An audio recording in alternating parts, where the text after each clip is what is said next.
जैसा कि पिछले एपिसोड में हम सब ने देखा था, आइरिस सोने के लिए चली जाती है अर्नो के कमरे में। मगर आइरिस के सोते ही ये एंजेलिक फिगर जो चली जाती है, जो अर्नो को कहता है मेरे साथ चलो, मुझे तुम्हें कुछ दिखाना है। अर्नो भाई पूछता है ऐसा क्या है जो तुम्हें मुझे दिखाना है। सामने से ये भी कहती है क्या तुम क्यूरियस नहीं हो उसके दूसरे हिस्से के बारे में। जो सुनकर अर्नो कहता है तुम्हारा ये कहने का मतलब क्या है। सामने से ये भी कहती है माफ करना, मेरे पास समझाने का समय नहीं है, बेहतर यही होगा तुम ये खुद अपने आंखों से देखो। और ये कहकर अर्नो को उसे सपनों की दुनिया में ले आता है, जो देखकर अर्नो भी कहता है ये है क्या। जो सुन के सामने से एंजल फिगर भी कहती है तुम ये कह सकते हो ये एक ऐसा स्पेस है जो तो डायमेंशन को एक साथ जोड़ती है। इसे देखकर अर्नो भी कहता है तुम अलग लग रही हो। जो सुन के ये भी कहती है क्योंकि उस दुनिया में मैं खुद को रिवील नहीं कर सकता और शायद मुझे खुद को इंट्रोड्यूस करना चाहिए। मेरा नाम आर्मा है और मैं तुम्हें कोई नुकसान नहीं पहुंचाऊंगी, इसलिए तुम अपने गार्ड को नीचे कर सकते हो और मेरे साथ चलो। और इसके बारे में चिंता करने की जरूरत नहीं है, ये सोई हुई है मगर ये अपने दूसरे हिस्से में होगी, जो तुम्हारी बेटी का असली रूप है, जो तुम यहाँ से देख सकते हो। और उस वक्त समी सुजा अपने होश में आ चुकी थी और उसी कमरे में ग्रैंडमा जो उसके माँ के ऊपर चिल्लाई जा रही थी कि पागल लड़की, क्या मैंने तुम्हें ये सब सिखाया है। इसे देखो, ये कई महीनों से पड़ी हुई सिर्फ एक लाश है, फिर भी तुम इससे अलग नहीं होना चाहती।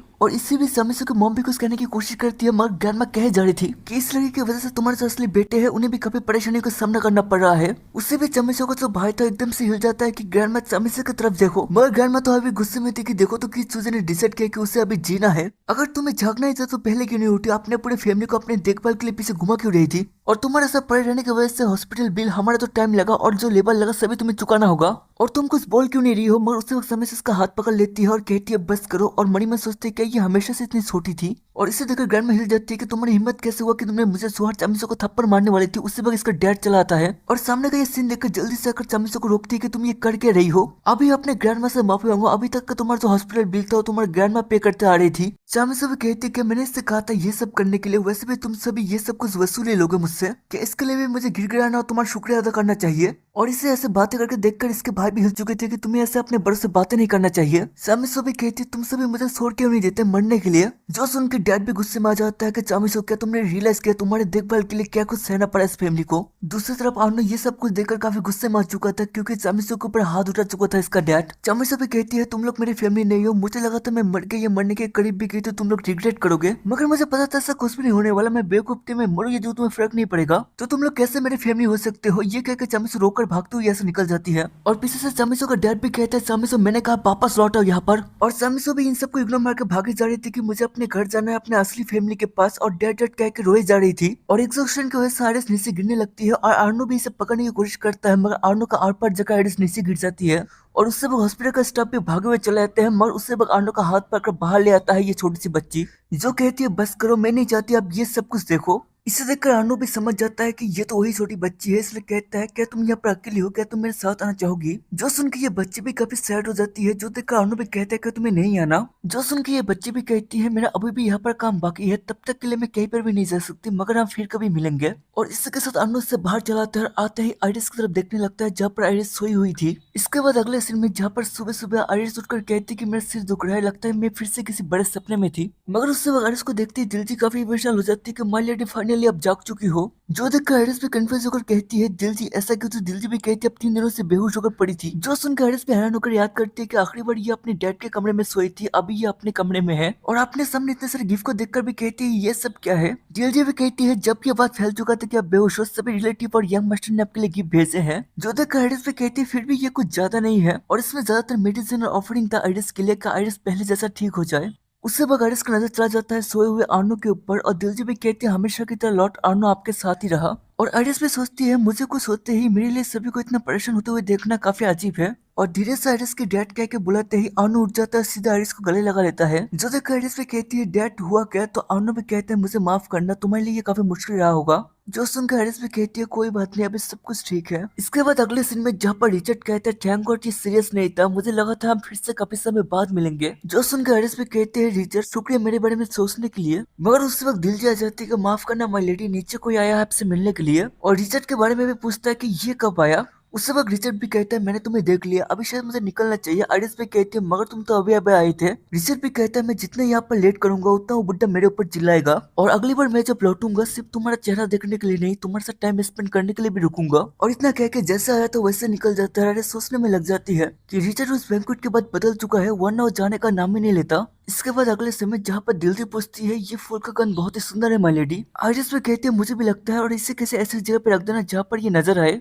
और इसे लेकर दिल्ली हैरान थी कि ये फूल तो इस सीजन में नहीं खिलता मगर ये माय लेडी के पास आया कहाँ से। और दूसरी तरफ आइरिस सोचती है कि मुझे शायद सुन लेना चाहिए था कि ये गेस्ट है कौन। और दरवाजा खोलते ही लुसियन सामने बैठा था जो कहता है माय लेडी मैं आपके लिए इंतजार कर रहा था और मैंने ये भी सुना कि आप कई दिनों से सोई हुई थी, क्या आप अभी ठीक हो। आइरिस भी कहती है हाँ मैं ठीक हूँ मगर मन में सोचती है लुसियन इतना बदला हुआ क्यों लग रहा है। और लुसियन कहना शुरू करता है माय लेडी मुझे आपसे कुछ जरूरी बातें करना है जो मैंने पहले नहीं कहा। आइरिस से पूछती है ऐसा क्या है तो लुसियन भी कहता है जब आप सोए थे तब ड्यूक आर्नो मुझसे मिलने के लिए आए थे और ड्यूक हिटम का ये कहना था कि वो आपके दूसरे चेहरे को देख के आए हैं। और माय लेडी मैंने पहले भी कहा था आपको लेकर बात है तो गॉड भी इस पे इंटरफेयर नहीं करना चाहते क्योंकि इसलिए नहीं कि आप एक ड्रैगन हो इसलिए क्योंकि आप इस दुनिया से बिलोंग नहीं करते। जो सुनकर आइरिस मनी में सोचती है कि मुझे क्या करना चाहिए, क्या मुझे लुसियन को बता देना चाहिए कि ये दुनिया सिर्फ एक कहानी है। और आइरिस कहना शुरू करती है कि लुसियन ऐसा है मगर उसी वक्त लुसियन कहना शुरू करता है कि माय लेडी देवी आर्मा ने कहा कि आप किसी जरूरी चीज को नजरअंदाज किए जा रहे हो जैसे कि आपको क्या लगता है इस दुनिया को किसने बनाया जिसमें हम रहते हैं। जो सुनकर आइरिस हैरान थी और कुछ भी नहीं कहती तो लुसियन भी कहता है कि सच में आपको नहीं पता कि किसने इस दुनिया को बनाया और इसी के साथ आइरिस उसी सपनों की दुनिया में पहुंच जाती है।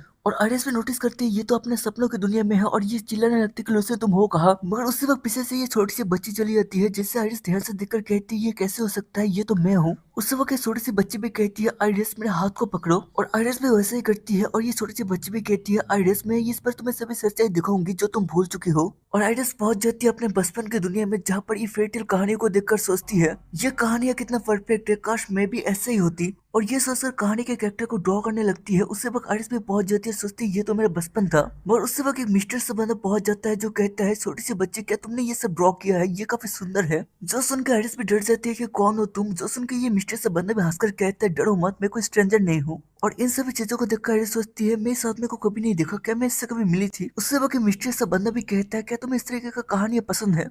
चामी सो पे हमें जवाब देती है तो ये मिस्ट्री से बंदा भी पूछता है क्या मैं पूछ सकता हूँ तुम्हें ये किस लिए पसंद है। छोटी चामी सो भी कहती है क्योंकि कहानी में प्रिंसेस को सभी प्यार करते हैं और आखिर में खुश रहती है जो मुझे पसंद है।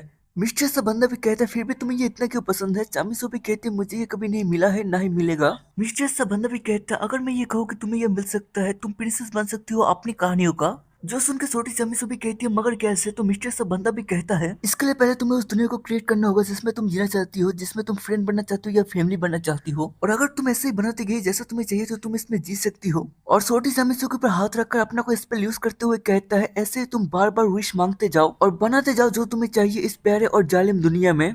और कुछ समय बाद चामी अपने होश में आती है और आसपास देखती है जहाँ पर कोई भी नहीं था और काफी समय भी हो चुका था जो देखकर ये निकल जाती है कि वंडा मॉम गुस्सा करेगी। और पीछे साइडस ये सब कुछ देखकर हैरान थी कि डैड लुसियन शाइडेन के ये सभी एक कहानी है। उससे वक्त देवी अरमा कहते हैं हाँ इस दुनिया को तुमने ही क्रिएट किया है इसलिए तुम्हें इस दुनिया का गॉड भी कहा जा सकता है आइडियस या मैं बोलूँ चामिसो। जो देखकर आइडियस कहती है तुम तो। जो सुनकर ये भी कहती है मैं क्या तुम मुझे जानती हो। आइडियस भी कहते हैं तुम देवी आर्मा होना। जो सुनकर ये भी कहती है हाँ तुमने सही कहा, तुम समझदार हो, लगता है हम दोनों अच्छे दोस्त बनेंगे। मगर आइडियस पूछती है तुम्हारा मुझे गॉड कहने का मतलब क्या है। देवी आर्मा भी कहती है ध्यान से देखो इस दुनिया को, तुम्हें क्या लगता है तुम्हारे अलावा किसने क्रिएट किया होगा इसे। जो सुनकर आइडियस भी कहती है तो क्या सच में मैंने इस दुनिया को क्रिएट किया है। आर्मा भी कहती है तुमने सही कहा मगर सटीक कहा जाए तो चामिसो ने इस दुनिया को क्रिएट किया है और तुम चामिसो हो भी और नहीं भी। जो सुनकर आइडियस भी कंफ्यूज थी तो आर्मा भी कहती है तुम्हें ये सामने क्या दिख रहा है। तो आइडियस भी कहती है गियर्स। आर्मा भी कहती है ये कोई साधारण सा ज्ञान नहीं है, ध्यान से देखो ये चामिसो का सोल है। जो सुनकर आइरिस भी इसके करीब जाते ही आइरिस को इसके जैसे एक बच्चे का मेमोरी नजर आता है जो कहती है मॉम ये देखो हम दोनों को रॉयल प्लेस से बुलावा आया है, लगता है हम दोनों आपसे खुश रहेंगे। जो तो आइरिस भी एकदम से हैरान थे कि ये सभी क्या था, मैं उन लोगों को नहीं जानती मगर बहुत अपना लग रहा था ये सभी। जो सुन के पीछे से आर्मा भी कहती है क्योंकि ये सभी तुम्हारा पास्ट लाइफ था। जो सुनकर आइरिस भी कहती है ये मेरा पास्ट लाइफ कैसे हो सकता है, मेरा पास्ट लाइफ तो चामिसो है। जो सुनकर आर्मा भी हंसती हुई कहती है पास्ट लाइफ यानी तुम्हारा पिछला लाइफ, मगर ये एक इंसान को कैसे याद रह सकता है। मगर आइरिस भी कहने लगती है कि मुझे ये याद है कि मैं, मगर उसी वक्त आर्मा बीच में रोकती हुई कहती है ये देखो दूसरी दुनिया में जहाँ पर तुम एक प्रिंसेस थी और उसके अगले दुनिया में जहाँ पर तुम एक साधारण सी गाँव की लड़की थी और इन सभी गेट्स उन लाइफ का रिकॉर्ड है चामिसो के सोल ने एक्सपीरियंस किया है। जो सुनकर आइरिस हैरान थी क्या ये सभी। आर्मा भी कहता है हाँ ये सभी लाइफ जहाँ से हम आए हैं ये सभी चामिसो ने क्रिएट किया है जैसे तुम्हारी दुनिया को। और छोटी चामिसो की तरफ इशारा करती है जो वहीं पर खड़ी थी, सिर्फ शांत खड़ी थी। मगर आइरिस भी कहती है मैं समझ नहीं ये सब कुछ कैसे हो सकता है। छोटी चामिसो भी कहती है स्टार कीपर। आइरिस तुमने जो अपने मेमोरी में देखा उसे स्टार कीपर कहा जाता है। आर्मा भी कहती है लाखों करोड़ों स्टार और डायमेंशन के बीच अगर कोई मूवमेंट की होता है तो ये बहुत ही शानदार और अनसीन होता है, मगर हमेशा इन चीजों और गतिविधियों के पीछे कोई कारण रहता है। मगर उस वक्त ऐसे बच्चों को भी ढूंढ जाता है जिसके अंदर क्षमता हो कुछ क्रिएट करने का, ताकि इन खाली लाखों करोड़ डायमेंशन के बीच एक नया दुनिया क्रिएट किया जा सके। और इसके लिए ऐसे बच्चों को ढूंढा जाता है जिसकी जिंदगी मायूसी और बुरे हालातों में चल रहा है,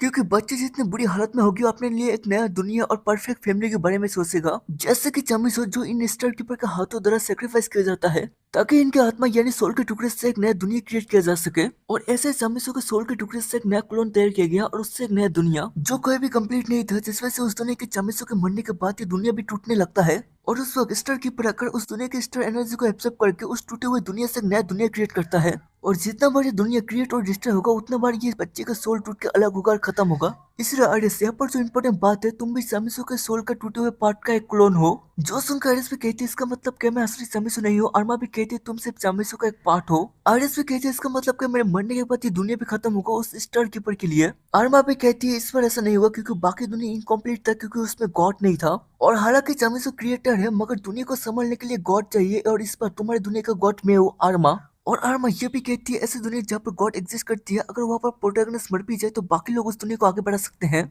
जो सुनकर आरिस भी शुक्रिया कहती है, मगर आर्मा छोटी चामिसो की तरफ देखकर कहती है चामिसो का सोल इतना टूट चुका है कि यह भी दूसरी दुनिया को क्रिएट नहीं कर सकती, इसलिए स्टार कीपर चामिसो का मौत का इंतजार कर रहा है। मगर एक दिन कुछ ऐसा हुआ जो स्टार कीपर ने भी एक्सपेक्ट नहीं किया था। चामिसो अपनी किस्मत बदलने के लिए दुनिया छोड़ने के लिए तैयार थी, जिस वजह से आरिस का सोल 200 में बढ़कर मिरेकल एक आखिरी दुनिया को क्रिएट किया जो था आरिस का दुनिया। और जितनी भी दुनिया चामिसो ने क्रिएट किया, चामिसो का सोल का बड़ा हिस्सा होने की वजह से ये दुनिया भी बड़ा क्रिएट हुआ, जिस वजह से गॉड भी यहाँ पर एग्जिस्ट करती है। और ये भी कहा जा सकता है जितने भी कहानी चामिसो ने क्रिएट किया उनमें से ये इसका फेवरेट था। मगर इन सब के बाद भी इस दुनिया में एक बहुत ही बड़ा इशू है, इस दुनिया में गॉड एग्जिस्ट करने के बाद भी ये दुनिया पूरी तरीके से कंप्लीट नहीं है। आरिस भी पूछती है क्यों नहीं, तो अरमा भी कहती है तुम अभी भी चामिसो के साथ जुड़ी हुई हो, चामिसो का सोल का एक हिस्सा तुम्हारे साथ अभी भी जुड़ा हुआ है, और ये दुनिया तुम्हारे लिए तुम्हारे हिसाब से क्रिएट किया गया है। अगर तुम कंप्लीट नहीं हो तो ये दुनिया भी कंप्लीट नहीं है। जो सुनकर आरिस भी कहती है इसके लिए मुझे क्या करना होगा, मैं नहीं चाहती इस दुनिया को कुछ भी हो जाए, क्योंकि इस दुनिया में मेरे फैमिली है, मैं नहीं चाहूंगी उनको कुछ भी हो। आर्मा भी कहती है एक रास्ता है इस दुनिया को बचाने का। आरिस भी कहती है सच में।